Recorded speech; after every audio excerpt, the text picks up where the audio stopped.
What's up, guys? Today we are going to take a look at the new trailer for Resident Evil Death Island. So this movie got announced a couple months ago, and we knew that Chris and Leon were in the movie, as well as Jill Valentine's big return to the Resident Evil franchise since Resident Evil 5, which is their last canon appearance. We knew Rebecca was involved in some capacity, but now we know that Claire Redfield is involved, which means this is the first time in Resident Evil history that we got the main cast, the main core characters of Resident Evil, all on screen, which is so good to say because it's something we've been begging for since Resident Evil started. Resident Evil 6 was their best chance, but we know how that went.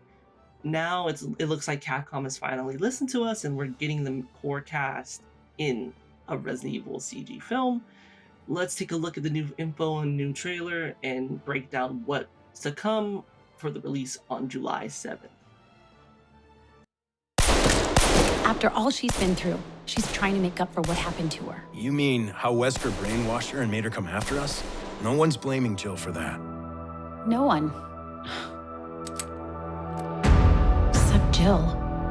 So as we see, Chris and Rebecca are discussing how Jill blames herself because of the events of Resident Evil 5. Jill unwillingly, who was mind controlled by Wesker, killed many people, and we're seeing that take a toll on her. Jill's already a character that has PTSD during the events of Resident Evil 3 Remake, where she is trying to get past what happened to her in the first game. So now that, on top of that, we're getting Jill post RE5, who has dealt with so much. How is she going to get past knowing that she was, killed? She killed a lot of people. So that's interesting to see that Capcom is going to tackle that in this movie. It's something that I was afraid that they were gonna push this aside, or they were too scared to discuss, but looks like we're going to see that, and I can't wait to see how Jill overcomes that, or how Capcom tackles that. But yeah, that's nice to see.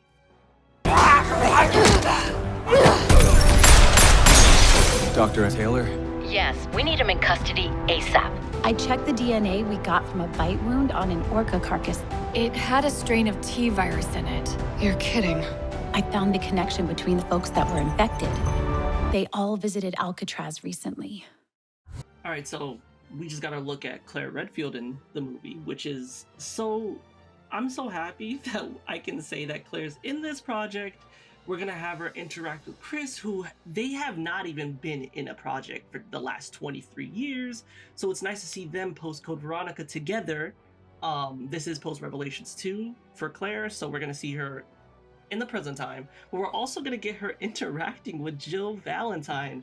That is something I've been wanting for so long. I know that people wanted to see Leon and Jill, which I'm excited to see as well, but I'm actually happy to see them interact. We obviously know that Claire and Jill know each other, but it's just nice to see them interact. So I hope Capcom plays off that. But we're also seeing Claire interact with Chris, which is something I want to see. We haven't really seen that since, Rockford Island, which was in Code Veronica. But again, we're also seeing Claire post Infinite Darkness. And if you remember, Leon and Claire had somewhat of a falling out, and I'm hoping they don't skip that, and I want them to tackle that actually. We don't know how long this movie is, so maybe they don't tackle it. It'll be kind of weird seeing them come back and just instantly be friends again.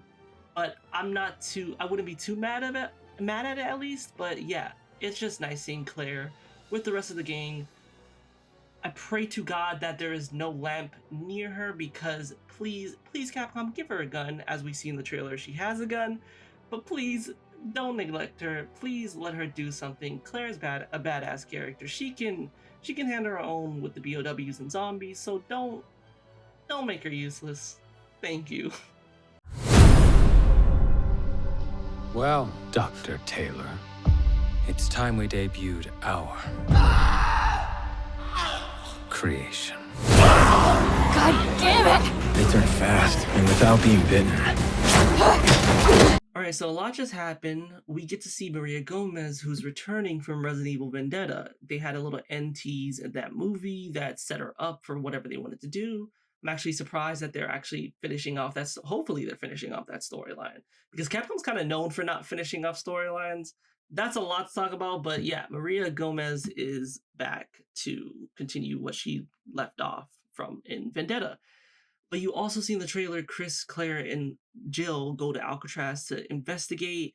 We get this new villain who clearly has lured them to this island, which is, it's an interesting premise. I want to see where they go with this because later in the trailer you see that he has files, or he broke into the system and got files on Leon, Jill, Chris, and Claire. So that's interesting to see. But you also see Leon and Jill having their first interaction in the series, which is so cool to see. Clearly they don't know each other because they're fighting each other, but yeah, this is their first time meeting, so that's awesome. I'm Rebecca. What do you want me to tell them? Someone accessed the DoD's server.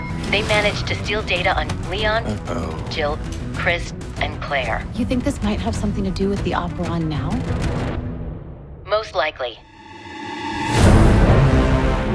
I'm going to use my virus to clean the slate.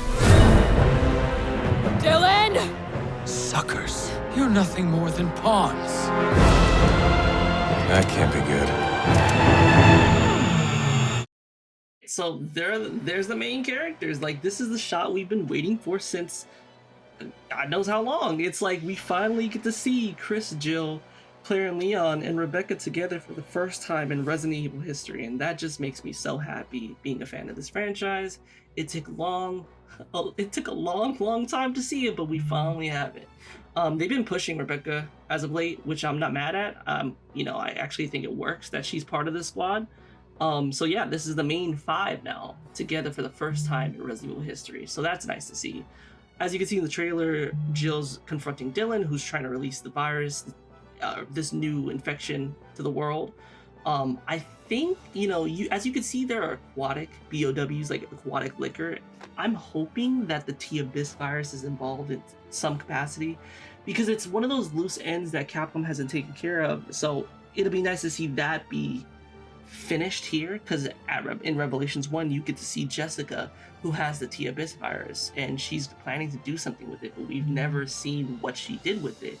And, it's nice. It would be nice to see that be taken care of, but I'm not going to get my hopes up.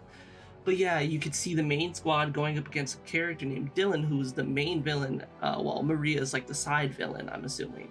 Dylan has history with Raccoon City. He was one of the soldiers going into Raccoon City, so he's probably researched these characters and tried to lure them here and take them down. We don't know why he has a grudge on them. It looks like Jill knows Dylan to some capacity, but yeah, we'll find out what he's planning. But they're trying to add new lore where he was involved in Raccoon City, or he was there. So let's see how that goes.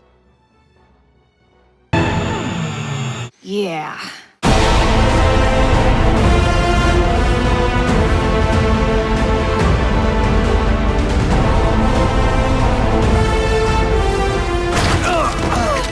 Doc!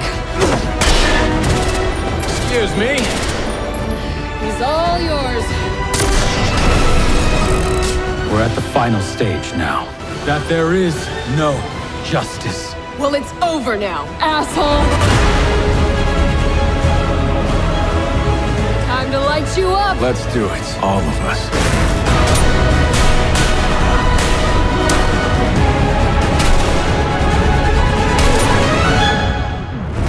Biohazard, Death Island. Definitely going on vacation after this. Alright, so a lot just went on. There was a montage of the core cast, Jill, Leon, Chris, Claire, Rebecca, all doing some action-y stuff, and it's just cool to see. I like how they made this trailer because it's like just showing, it's proving that this is the Avengers of Resident Evil. It's very fan service. You got Chris and Jill together with the classic rocket launcher from the first Resident Evil game. Just lots of things, like more Leon and Jill interactions. Like it's just crazy to see. But yeah, like there's a shot at the end where you get to see them do all these crazy jumps. Chris and Jill are jumping, Rebecca sliding, but Claire does this ridiculous, like, crazy jump that I cannot believe Claire is a character that's doing that. You would never expect that from her, but it's just so ridiculous that it's fun. I love it. Just seeing that they're treating these characters with so much love. I'm so excited for it. I'm not gonna get myself too hyped on like the story because I don't, you know, these past 4 CG movies and then the Infinite Darkness show, the stories haven't been that, you know, great, but I can see that this movie's clear fan service. So I'm hoping for at least a decent story. Nothing too crazy, but something that will make this one of the best CG movies to release. But yeah, there's also the case where I'm hoping that this leads into a Resident Evil 9 situation. Like, this is a tease to what's to come. We know that there are rumors about a Rebecca Chambers game coming. We haven't heard any, like, you know, new rumors on that. But I hope that Resident Evil 9, like, my theory before this movie, you know, showed all these characters was that Resident Evil 9 would be the first time we see these characters come together and it would close out and finish off these stories because these characters are getting old. Oh, I didn't touch upon this as well. I'll bring it up now. Jill's de-aging or the slow aging they added to this movie is something that I'm a little 50-50 on. I think it's kind of like, it's cheap. I feel like neglecting Jill for so long just to bring her back to where she just can't, she ages slow is kind of like, well, you're the ones who neglected her. Why are you doing that? It's cheap. It's like they want to have some more time with Jill, but she's in her 40s. And I don't understand why I mean, I know why they're doing it. Like, they want to keep the women characters looking young. I'm not a fan of it. It's like I want to see these characters age. I want to see them grow like Leon and Chris, but they're not allowing that. So they have to come up with this reason for Jill after like not bringing her back for the last 15 so years. But Claire and Rebecca look the same. Like and it's not right that Jill comes back after so long and she looks exactly like how she did in Resident Evil 3 Remake. It's clear they want to use that Jill, push her in the marketing because that's the most recent Jill. But like, that's not what I wanted. After RE5, I wanted to see what Jill looks like post that game. This is set in 2015. So just having that not be what I wanted, having her look like the exact same character because it's clear that they ripped her from that game. It's just like being a fan of Jill, it just kind of sucks that we're not going to see that.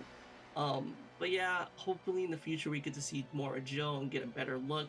Because it's like, she went back to the exact same hair as well. Like, I know that, you know, they could say, oh, she just cut it, but like, they reuse the same model. Like, she has the hairstyle from 1998 Jill from the remake.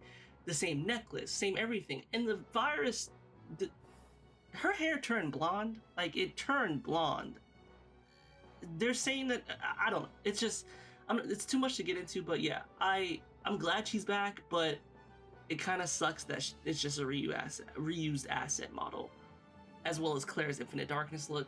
Claire wears a fucking red jacket constantly, and it's just like, it's kind of getting annoying. I love her to death, but let's try something new, Capcom, with both of them. But yeah, that's the Resident Evil Death Island trailer. Tell me what you guys thought of this breakdown. I look forward to seeing more information, and soon hopefully I can talk about more Resident Evil on this channel to come. See you guys later.